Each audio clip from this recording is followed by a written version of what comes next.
Jail में अपने पहले ही दिन जैक को कई कैदियों ने निशाना बना लिया। जैक ने उनकी दुश्मनी को भांप लिया, इसलिए वह उठकर बाथरूम की तरफ चला गया। जैसा कि उसने सोचा था, वे लोग भी उसके पीछे पीछे वहां पहुंच गए। उन्होंने जैक को चारों तरफ से घेर लिया, लेकिन जैक जरा भी नहीं घबराया। तुम लड़कों को पता है कि अब तुम्हारे साथ क्या होने वाला है। अभी यहाँ से चले जाओ, वरना मैं 3 तक गिनूंगा। 1 2 3। सिर्फ 1 मिनट के अंदर जैक ने उन सभी को जमीन पर गिरा दिया। जब गार्ड वहां पहुंचे तो सामने का दृश्य देखकर वे भी हैरान रह गए। इसके बाद जैक को एकांत कारावास में डाल दिया गया। इसी बीच रोज नाम की एक महिला अधिकारी ने भी जैक की असली पहचान की पुष्टि कर ली। जैक वेस्ट पॉइंट से स्नातक था। उसे silver star, defence superior service medal, legion of merit, soldiers medal, army commendation medal, bronze star, दूसरा सिल्वर स्टार और पर्पल हार्ट जैसे कई सैन्य सम्मान मिल चुके थे। रोज को जैक के पक्ष में उसके निर्दोष होने का सबूत भी मिल गया। इसके कुछ ही समय बाद जैक को रिहा कर दिया गया। जैक से माफी मांगने के लिए रोज खुद उसे जेल से लेने पहुंची। रोज ने जैक से एक सीरियल हत्याकांड की जांच में मदद करने के लिए कहा, लेकिन जैक ने मना कर दिया। जैसे ही वह वहां से जाने वाला था, एक जासूस ने उसे बुला लिया। कोई दूसरा रास्ता न होने के कारण जैक उस जासूस के साथ पुलिस स्टेशन चला गया। जब उसने पीड़ित की जानकारी देखी तो जैक बुरी तरह चौंक गया। उसने पीड़ित के बारे में ऐसी कई बातें बता दी जिन्हें मेडिकल परीक्षक भी पता नहीं लगा पाया था। जैक शवगृह में गया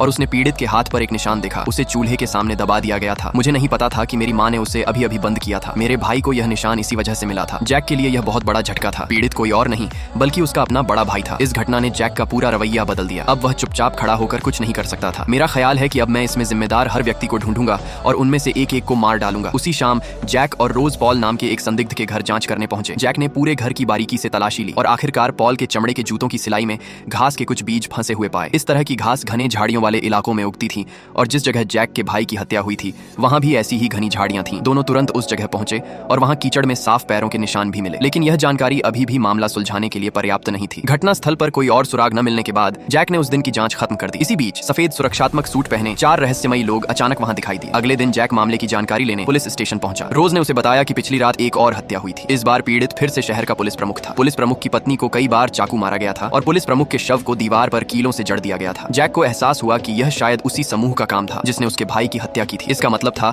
कि पुलिस प्रमुख और उस हत्याकांड का मास्टरमाइंड आपस में मिले हुए थे और संभव है कि पुलिस विभाग के अंदर भी उनके कई लोग मौजूद हों। जैक को जासूस की असली पहचान पर शक होने लगा। तभी रोज को खबर मिली कि नए नियुक्त पुलिस प्रमुख ने जैक को जांच से बाहर रखने का आदेश दिया है। उसने जासूस को पूर्व पुलिस प्रमुख से जुड़े अपराधियों की जांच करने का निर्देश दिया और शव हाईवे के पास पड़ा है। एक पुलिस अधिकारी को दीवार पर कीलों से जड़ दिया गया है। मुझे लगता है कि यह ज्यादा महत्वपूर्ण है। आखिरकार जासूस को भी यकीन हो गया कि जैक का शक सही था। जैक ने इंस्पेक्टर के संदेह को दूर कर दिया। संदिग्ध को सतर्क किए बिना सच्चाई तक पहुंचने के लिए उन्होंने चुपचाप जांच करने का फैसला किया।